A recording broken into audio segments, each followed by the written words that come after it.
2천만 수도권 인구의 쓰레기를 30여 년 동안 감당해오던 인천 수도권 매립지가 2026년부터 매립 중단을 선언했습니다. 쓰레기 버릴 때마다 분리수거 열심히 하는 분들 많으실 텐데요. 하지만 실제 재활용되는 건 버리는 양의 절반 정도라고 합니다. 2026년부터 수도권 매립지에 생활 폐기물 직매립이 금지되면서 우리 국민이 1년 동안 사용한 종이컵 33억 개를 한 줄로 세우면 지구에서 달까지 닿는다고 합니다. 코로나19로 우리 일상만 멈춘 것은 아니었습니다. 재활용 폐기물 단가 하락과 주요 수입국의 봉쇄 정책으로 재활용품을 더 이상 받지 않겠다고 나섰기 때문입니다. 수도권 제1 매립지로 불리는 인천에서도 수도권의 쓰레기를 더 이상 수용할 수 없다는 입장입니다. 갈 곳 없는 재활용 폐기물, 어떤 문제가 있었을까요? OECD에서 가장 최근에 발표된 통계 자료에 따르면 우리나라는 2016년 기준으로 재사용률 60% 수치로 독일에 이어 OECD 국가들 중 두 번째로 재활용을 잘하는 나라로 알려져 있지만 안타깝게도 현실은 보여지는 수치와 조금 다른 모습을 보여주고 있습니다. 최근 한국 폐기물 자원 순환 학회에 발표한 연구 자료에 따르면 2017년 기준 총 플라스틱 폐기물 7,961톤 중 가정 혹은 사업장에서 생활상 배출되는 쓰레기 이른바 생활계 플라스틱 폐기물은 약 2,980톤에 달하여 전체 폐기물의 약 37.45%가량을 차지했습니다. 이런 재활용품으로 분리배출된 폐기물은 전체 생활계 플라스틱 폐기물의 약 37%로 집계되었지만 여기서 선별 과정을 거쳐 실질적으로 재활용 처리된 폐기물은 고작 40만 1천 톤, 즉 전체 생활 폐기물의 13%에 지나지 않았습니다. 다시 말해 재활용품으로 분리 배출된 폐기물의 약 3분의 1만이 실질적으로 재활용되었다는 뜻이지요. 전체 생활 플라스틱 쓰레기 중에 겨우 13%만이 재활용되고 있는 우리나라. 그러나 같은 해 환경부에서 발표한 자료에 따르면 2017년 생활 폐기물의 재활용률은 61.6%를 기록했습니다. 아무리 종이나 유리 등 다른 소재의 폐기물 재활용률을 고려한다고 해도 61%와 13%의 갭 차이는 좀처럼 이해하기 힘든 격차입니다. 그렇다면 이토록 실질적인 재활용률이 낮은 이유는 대체 무엇일까요? 우리나라의 생활 폐기물 재활용 시스템은 크게 수거, 선별, 처리의 3단계를 거치는데 현재 정부가 파악하고 있는 플라스틱 폐기물의 흐름은 딱 재활용 수거 단계에 멈춰 있습니다. 다시 말해 재활용으로 분리된 쓰레기가 선별업체에 넘겨지는 그 순간의 수치만을 토대로 재활용률을 산출하고 있는 겁니다.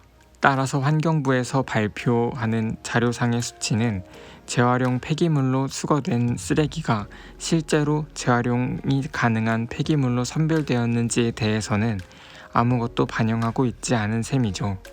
재활용 분리배출량의 70%를 민간업체에서 담당한다는 사실을 고려하면 실질적으로 선별되는 재활용 가능 쓰레기의 비율은 이보다 훨씬 더 적을 것으로 예상됩니다. 안녕하세요. 저는 대전 충남 녹색연합 3년차 최윤영 활동가라고 합니다. 대전 충남 녹색연합에서 전시동물, 전시환경, 사육환경 개선, 그리고 기후위기, 자원순환 관련 활동을 하고 있어요. 환경보호는 너무나 당연한 게 아닌가 하는 생각을 저는 해요. 사실 그렇게 생각하지 않을 수밖에 없는 시대인 것 같고, 지금 우리는 이상기온으로 매년 이렇게 폭염이랑 폭염을 매년 겪고 있잖아요. 인류의 발전을 위해서 나무를 캐고 석탄을 태우고 이제 편리함에 취해서 이제 무분별하게 플라스틱을 사용하고, 근데 그 결과 지구는 점점 뜨거워지고 사람이 살기 혹독한 환경이 되는 거죠. 그 지구를 위해서 이제 환경 보호를 하는 것도 맞긴 한데 사실은 나를 위해서, 우리를 위해서 한다는 거라고 저는 생각을 해요. 우리가 지나치게 풍요로워지는 동안 이제 지구는 좀 달라졌죠, 많이. 한국환경공단 자료에 따르면은 2016년, 그러니까 코로나 이전에는 하루 이제 쓰레기 발생량이 42만 톤, 거의 약간 5만 톤 정도였고 2017년에는 42만 9,531톤, 하루 평균 쓰레기 이제 증가량이 400톤 정도밖에 안 됐는데 3년 동안 폐기물 증가 추세가 연 7% 정도가 돼요. 근데 이게 숫자로 말씀드리면 하루 발생량만 5만 톤씩 더 늘어나게 된 거죠. 올해 4월부터 이제 매장 내 플라스틱컵 사용 제한을 시작으로 원래는 6월부터 이제 시행 예정이었던 그 대형 프랜차이즈 대상으로 실시되는 일회용 컵 보증금 제도 등 이제 정부의 플라스틱 쓰레기 저감을 위한 움직임이 있었는데 사실 이게 보증금이 붙은 플라스틱을 이제 생산하고 소비하는 건 똑같거든요. 게다가 이제 배달 용기에 대한 제재는 아직 없거든요. 일회용기 뭐 이제 테이크아웃 컵 같은 경우에는 제재가 있는데 그런 것만 봐도 이제 제도가 만들어지고 정착되기까지는 사실 엄청 많은 시간과 이제 사람들의 그런 마찰들이 있잖아요. 이제 제도는 제도대로 이제 이행을 하면서 이렇게 유예할 게 아니고 이행을 하면서 이제 맞춰나가는 이제 과정이 필요하죠. 그리고 시민들의 제로웨이스트 생활 실천으로 이제 플라스틱 쓰레기 생산 속도를 좀 늦추는 것도 필요하긴 하죠. 하지만 근데 그걸로 그치기 아니라 정부 정책이 이제 뒷받침되어야 하죠. 일단 하다 보면 조금 상실감이 좀 들잖아요. 나 하나 한다고 해가지고 뭐가 달라지겠어 막 이런 생각이 드는데 그런 생각으로 이제 플라스틱을 계속 소비하고 쓰레기를 이렇게 계속 사가지고 쓰는 그런 거 말고 지구를 위해서 어쨌든 나를 위해서 나라도 라는 마음으로 이제 소비를 줄이는 생활 실천을 좀 같이 해주셨으면 좋겠습니다. 환경 문제가 이제 어르신들이 나설 게 아니라 사실은 20, 30대가 지금 완전 맞닿아 있잖아요. 그래서 좀 더 많은 관심과 참여 부탁드릴게요. 실제로 우리가 재활용품을 분리배출하는 시간은 어느 정도일까요? 약 3주간 생활하며 나온 재활용품을 한 곳에 모아봤습니다.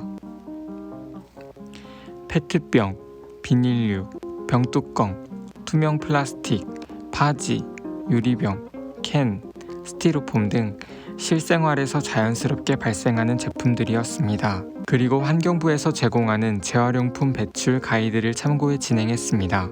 가이드에 따르면 재활용기를 씻고 테이프와 같은 라벨을 다 제거한 후 배출 품목마다 다른 비닐봉투에 담아 배출하는 것이 원칙이었습니다. 분리배출을 위해 걸린 시간은 약 30분. 가이드를 숙지하였음에도 재활용품을 분리하는 데 걸리는 긴 시간은 일반 사람들의 적극적인 참여 유도를 하기 위해 어려움이 있었습니다. 자기가 먹은 음식 쓰레기 이런 건 자기 집에 가서 종량제 봉투다 해서 버려야지. 이걸 다 도로가에다가 버리고 가면은 청소하는 사람이 치우겠지 하는 거는 나쁜 생각이잖아. 각 가정에서도 다 종량제 봉투, 쓰레기 음식물을 음식통에 이렇게 다 버리는데 아무 데나 그냥 탁 집어 던지고 가고 그건 많이 안 좋은 거지. 70명을 대상으로 한 재활용품 분리배출 경험에 관련한 설문조사 중 일주일에 몇 회를 배출합니까에 대한 질문에 56%가 주 2회에서 3회라고 대답했습니다. 재활용품 분리배출 전 진행 단계에 대한 답변은 67.3%가 집에서 1차 분리수거를 진행한 후 최종 배출한다고 답했습니다. 재활용품 배출 방법에 대한 만족도의 답변은 66%의 답변자가 불만족스러운 형태를 보이는 것으로 나타났습니다.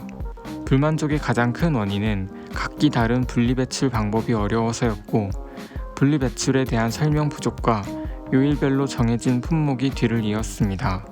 재활용품 분리배출 정보가 부족해진 개인, 그로 인해 무단으로 투기되는 배출, 점점 더해지는 환경 문제 속에서 개인의 참여를 독려할 수 있는 방법은 없을까요? 그래서 우리는 시작하고자 합니다. 개인의 재활용품 분리 배출을 돕는 SNS 이지입니다.